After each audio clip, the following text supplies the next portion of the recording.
Olá pessoal, hoje nós vamos iniciar os nossos estudos sobre a profissão de berçarista e eu vou começar explicando para vocês as noções básicas de cuidados com bebês. Sejam bem-vindos. A responsabilidade pela infância é algo que pertence não somente à família, mas a toda a sociedade. Como primeiro contato que as crianças têm com essa sociedade, a escola se torna um agente fundamental na formação e na educação das mesmas. Com o ritmo acelerado de trabalho e vários compromissos por parte dos pais, as crianças estão entrando cada vez mais cedo na escola. Devido a isso, nas últimas décadas, a educação de crianças pequenas no Brasil tem crescido significativamente. A educação infantil, que é a primeira etapa da educação básica, nós temos 2 níveis de ensino no Brasil, tá? A educação básica, que é composta de 3 etapas, a educação infantil, ensino fundamental e ensino médio. E temos o nível superior, que é composto pela graduação e pela pós-graduação. Então, a primeira etapa da educação básica é a educação infantil e ela tem como finalidade o desenvolvimento físico, intelectual, social e emocional de crianças de 0 a 5 anos e 11 meses. Então, as crianças entram muito cedo, muitas vezes, na escola. Lembramos que tão importante quanto a parte da escola nesse desenvolvimento é a parte da família e da comunidade. Todos devem zelar pela educação e bem-estar da criança em nossa sociedade. A gente vai ter uma aula especificamente sobre isso, né? A creche e a pré-escola fazem parte da educação infantil, então legalmente ela está vinculada a essa etapa de educação básica, né? Quem legisla sobre isso é a Lei de Diretrizes e Bases da Educação, que a gente também vai ver em uma de nossas aulas. E a creche e a pré-escola, elas devem ser oferecidas preferencialmente pelo governo municipal. Caso o município não tenha condições financeiras, o governo estadual assume essa incumbência. A creche ou equivalente, ela é oferecida até 3 anos. Então, nós temos as creches e as escolinhas que atendem essa faixa etária de 0 a 3 anos. E dentro dessas creches ou escolinhas, nós temos o berçário, que é o primeiro lugar onde a criança é inserida quando ela é colocada na educação, né? Então, a pré-escola se inicia aos 4 anos, ela é obrigatória, sendo que deve ser oferecida de forma pública e gratuita. Então, assim, o governo, ele é obrigado a oferecer a creche, tá? Ele é obrigado, mas os pais, a família, não são obrigados a matricular a criança na escola antes dela completar 4 anos, certo? A partir dos 4 anos é obrigatório.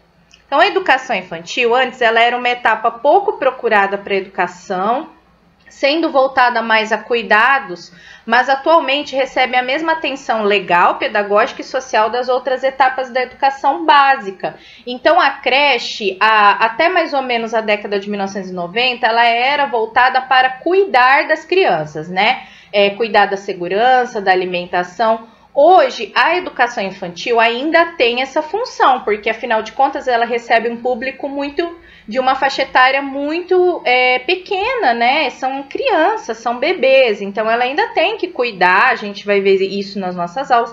Só que agora ela ganhou também uma função educacional, que é o que a gente vai ver também em algumas aulas, que o berçarista, além dele limpar, dele trocar fraldas e dar esses cuidados, ele também vai estimular o desenvolvimento físico, intelectual e cognitivo dos bebês que estão sob os cuidados dele, né? Então, a escola infantil, além de ser um lugar seguro para os filhos dos pais que trabalham, oferece atualmente uma formação indispensável para essa fase da vida da criança. Preparar profissionais adequados a esse trabalho e com total consciência dessa responsabilidade, né, não é uma tarefa fácil. No presente estudo, nós iremos descrever as funções e a formação do berçarista, que trabalha com os primeiros meses dessa etapa de ensino, são os primeiros meses de vida, né, das crianças, ensinando como lidar com os bebês que são público do berçário. Então, vamos começar a falar dos cuidados com os bebês, né? Eu vou falar primeiro desses cuidados com a higiene do bebê, porque isso é muito importante. Com a pele, por exemplo, a pele do bebê é muito sensível e para evitar lesões e alergias, ela deve ser higienizada com produtos não tóxicos, antialérgicos e neutros. Então, geralmente, a gestão da escola ou da creche escolhe já esses produtos, mas caso o berçarista identifique alguma irritação ou alguma coisa no rótulo que pode causar uma alergia na criança ou uma irritação, deve comunicar a gestão, tá? A limpeza das nádegas e da região perianal deve ser feita com água e algodão. A gente não recomenda mais o uso de talco porque ele é muito tóxico, tá?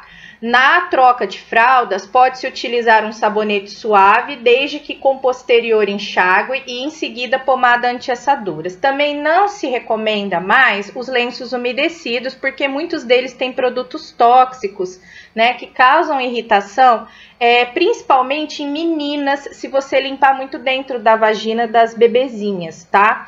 Então, assim, se a sua creche, a sua escola está usando esses produtos, por favor, fale com a gestão, porque não se recomenda mais. Essas dicas que eu estou dando aqui para vocês de cuidados, elas vêm, inclusive, de um pediatra, tá? Então, são muito bem... eu fiz uma consulta aí com alguns especialistas para trazer para vocês essas dicas de higienização e todos eles recomendaram que não se use talco e não se use lenços umedecidos, tá bom? O umbigo. O coto umbilical é uma parte muito sensível em bebês recém-nascidos, que pode acumular secreções se não for higienizado corretamente pelo menos 3 vezes por dia, tá? Isso vai variar de acordo com o bebê. Quando houver troca de fraldas, é preciso limpar primeiro o coto umbilical com álcool 70% e cotonetes flexíveis de algodão. A região é delicada, mas o bebê não tem sensibilidade na área, então vocês podem fazer esse trabalho com calma, com segurança, tá? De não machucar o bebê. Entre 1 ou 2 semanas o coto pode cair, mas a desinfecção da área deve ser mantida até a autorização do pediatra. E para isso a comunicação com a família é fundamental, porque a família também precisa tomar esses cuidados, né? Mãos e unhas de recém-nascidos são áreas que precisam de atenção e limpeza, principalmente após os 5 meses, que elas crescem mais rápido, né? Pois os bebês também costumam levar as mãos até a boca com muita frequência, porque tá nascendo os dentinhos. É preciso manter as unhas sempre limpas e curtas. Nos primeiros dias elas estão moles, né? Então, uma lixazinha pode ser utilizada para mantê-las curtas, até mesmo para o bebê não se arranhar. Quando elas endurecem, a gente recomenda o uso de tesouras sem ponta ou um cortador apropriado para essa idade. O ideal é que a creche ou pré-escola tenha esses cortadores, tá bom?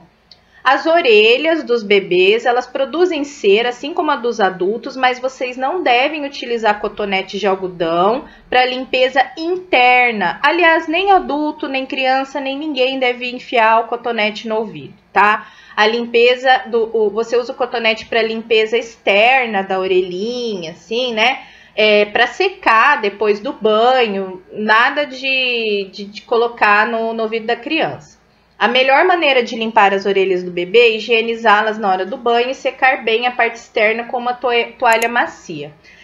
Quem está acostumado a lidar com criança sabe que na primeira infância, né, que vai mais ou menos até os 6 anos, as crianças têm muita infecção de ouvido, então é preciso tomar muito cuidado, gente, na hora do banho, tá? E também para não colocar nada dentro do ouvidinho da criança, certo? E sempre estar em contato com os pais. Trocando as fraldas, vocês devem sempre lavar as mãos, né, antes de trocar as fraldas e logicamente depois. E sempre trocar quando estiver úmida e suja, porque não é só quando faz cocô. Às vezes a fralda não dá conta, né, de drenar todo o xixi e aquilo assa a criança, irrita a pele, pode causar infecções também na criança, né? E evita assaduras, e enfim. É preciso conversar com os pais também sobre isso, porque eu, por exemplo, que estou acostumada a lidar com educação infantil, já vi muitos casos em que os bebês vão embora da creche com uma fralda e retornam no dia seguinte com a mesma fralda, os pais não trocam. Então é preciso ficar atento a esses detalhes, tá? Porque quando o bebê é muito pequeno, a parceria com a família é muito importante, tá? Então tem que comunicar a gestão se isso acontecer. Na hora do banho, precisa ser uma hora segura, mas também prazerosa, para não traumatizar a criança. Tente escolher sempre o mesmo horário para os banhos do berçário, assim como o melhor momento, né, em que houver mais ajuda, mais calor no ambiente, menos barulho, porque os barulhos também assustam os bebês, isso pode dificultar o banho. Sempre usar sabonetes neutros e somente as mãos, nunca use bucha ou esponja, por mais que sejam esponjas recomendadas para bebê, de jeito nenhum, tá? Se tiver alguma sujeirinha mais difícil de sair, passa um algodãozinho antes de dar o banho, certo? Mas nunca use esponjas. E o procedimento é o seguinte: comece o banho lavando apenas com água o rosto do bebê, tá? Cuidado com o nariz e com os olhos. Em seguida, lave a cabeça e o resto do corpo, dando atenção especial ao coto umbilical e limpando seu entorno, tá? Após o banho, deve-se usar toalha macia e absorvente para secar o bebê com bastante cuidado e fazer curativo no coto umbilical. As banheiras do berçário, elas precisam ser higienizadas com frequência e cuidado. Então, após os banhos, já higienizar e colocar para secar bem. Se puder tomar um sol, melhor, né? Porque o sol é sempre bom para secar roupa de banho, roupa de cama, banheiras, mas desde que com esse sol não venha poeira, né, e outros germes. E aí, tudo bem? Estou passando apenas para deixar um recado bem rápido para você que acabou de ver essa aula e que gostaria de assistir a todas as aulas desse curso. É bem fácil, basta você clicar no link que está na descrição deste vídeo ou acessar www.novacursos.com.br. Fazendo sua matrícula em nosso site, você terá acesso a todas as aulas desse curso e mais centenas de outros cursos, além de poder fazer avaliação. E caso você queira, poderá estar adquirindo o certificado com um valor bem acessível. Esse foi o recado que eu queria dar, aguardo sua matrícula. Até breve!